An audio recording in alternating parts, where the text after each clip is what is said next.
Today on Smackey's Garage, we're going to be replacing our brakes on our 2015 Audi. We've had this car for the past 5 or 6 years, and it's done well for us. It's needed a lot of maintenance, but it's time that we get to some of the big maintenance items that need to be done. So we're going to be replacing these brakes with some parts from Transit Inc. It's provided with parts from TEC brake pads as well as Genius rotors. After we get the wheel off, we'll take a look at the rotors and pads that were provided, and then we'll get them on the car and do a full tryout. So let's go through this step by step on replacing these brakes.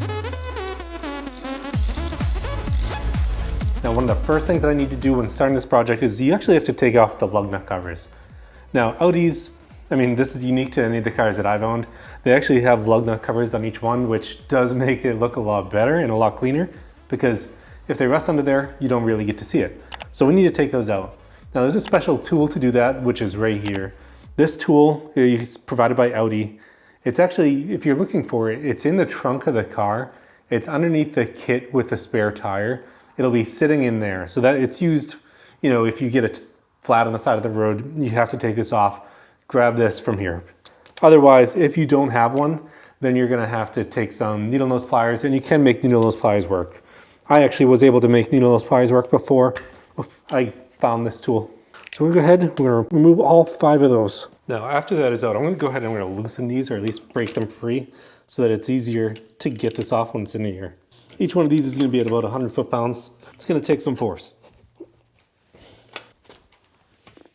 Now, the next thing I'm gonna do is I'm gonna jack the car up. When you jack the car up, you're gonna jack it up on the pinch welds. So you need something like this. It's essentially like a hockey puck with a slot cut on it to grab each side of the pinch welds. So we're gonna use this, put it on the jack, and we're gonna jack this up. Now that I have it up in the air, I'm gonna go ahead and take the wheel off by taking the lug nuts off the rest of the way.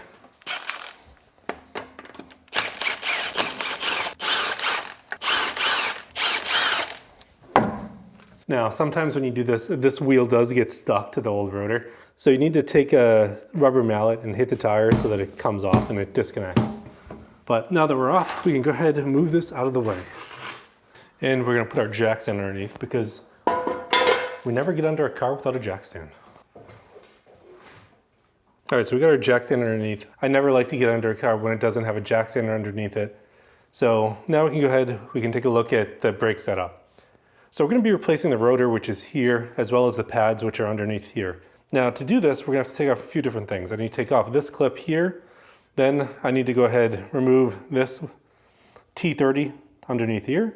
Then I'm gonna go ahead, I'm gonna take this caliper off, and I'm gonna hang it up there using a hook.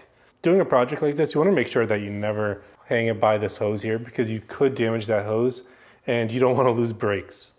So we're gonna go ahead, we're gonna start by loosening up the 2 bolts on the back here, which are 13 millimeters. So there's one on the top, one on the bottom.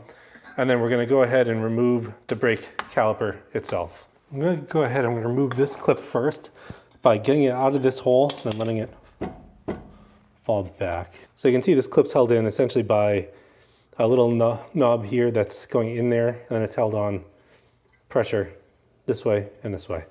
So by moving it this way and removing this from the hole, we can go ahead and remove this.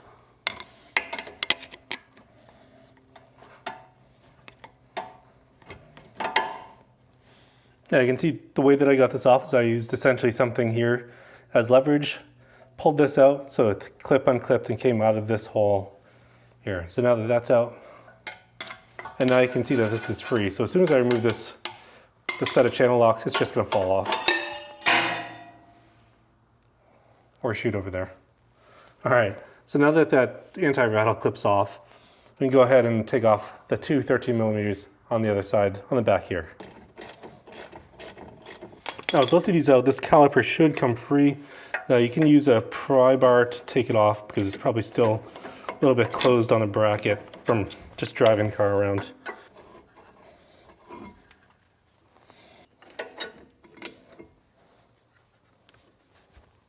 Now you can see how I've hung this in here. But doing it this way makes it much easier just to keep things out of the way. Now, one of the other things you need to check when you look at this is make sure both of these are moving freely. If they aren't, you're gonna need to either lube them up or, worst case scenario, replace them. But looks like mine are still pretty good. Now, before I move on to there, I'm gonna go ahead and I'm gonna take this rotor off. And to do that, I need to take off essentially this large bracket here, which has two very large bolts on the back side of it. So one, and the second one is up here. So both those need to come out. Now to get access to that, I'm gonna have to rotate the wheel pointing to the driver's side. Now I'm gonna use a massive breaker bar to start these. And then I'm gonna move over to my wrench socket.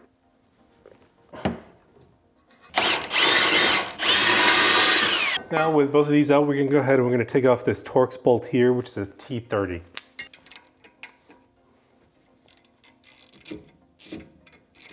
Now with this out, we can go ahead and we can look at the new set of brakes.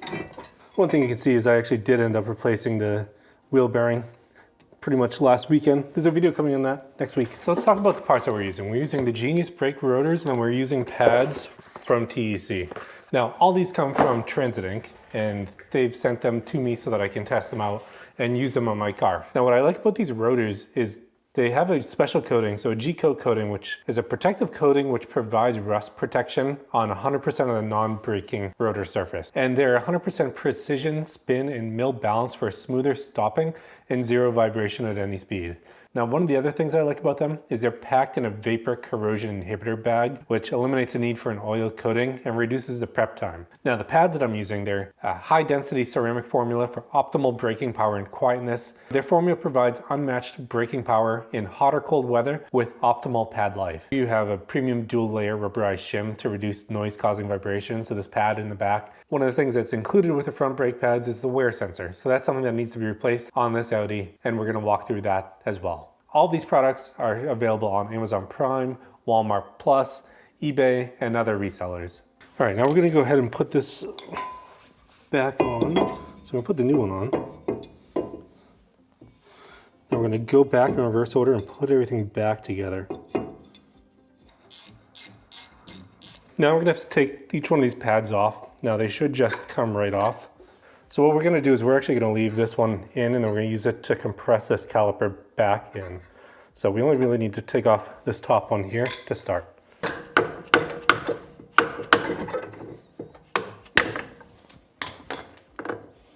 So we're gonna go ahead and we're gonna replicate this pattern. This is where our disc brake quiet will go on it. So we'll take it, we'll put a little bit on just to help it stay quiet.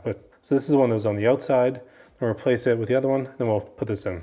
Now to clamp that in, we're gonna have to loosen up the fluid up here. So I'm not gonna take the cap all the way off, I'm just gonna loosen it because we need a place for that fluid to go. Now they do sell special tools to do this, and I actually have one. And all it is just a giant C-clamp.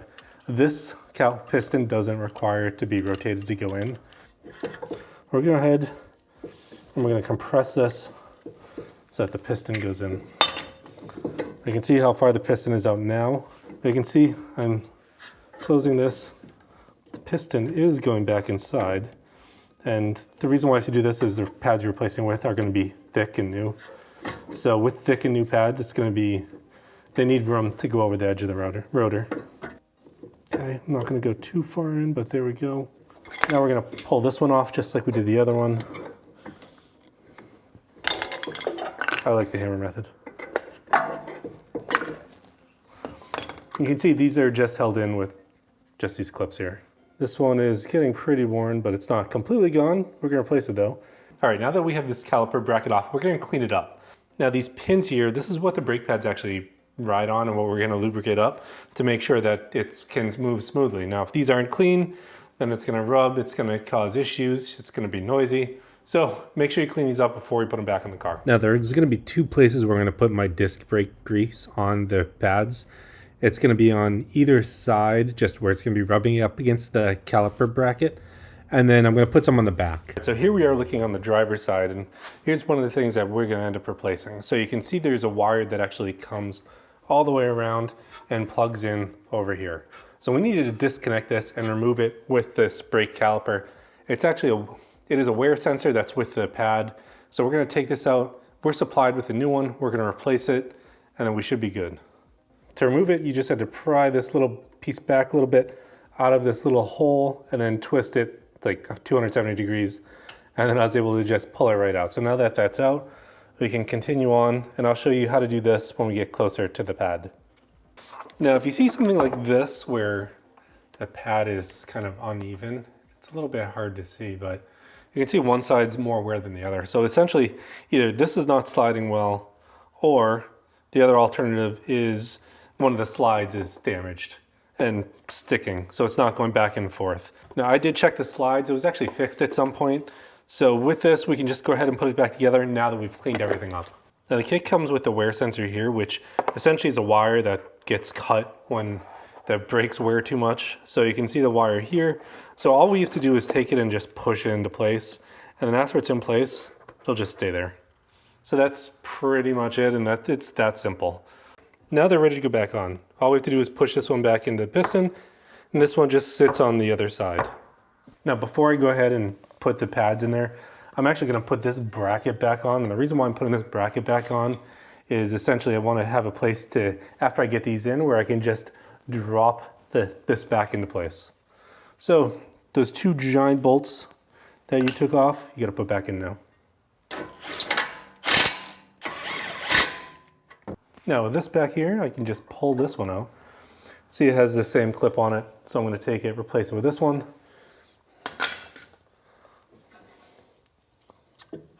Push it in. That's in. And this pad is going to just sit right in here. Now this hole here is going to go inside of there. And we are in place. I'm just going to sit it down right on top.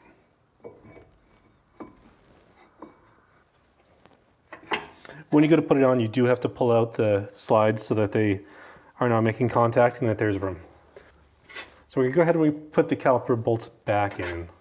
Now we need to make sure that we torque everything down, but before we do that, I'm going to put this clip in and keep it in place. And back on. All right, now we can go ahead, torque everything back down. Now we're going to tighten the slide bolts, the 13 millimeter ones, to 30 Newton meters. And after that, we're doing the 21 millimeter bolts, and those are going much higher. Now the large caliper bolts back here, the 21 millimeter ones, those get 144 foot-pounds, so a lot of torque on those.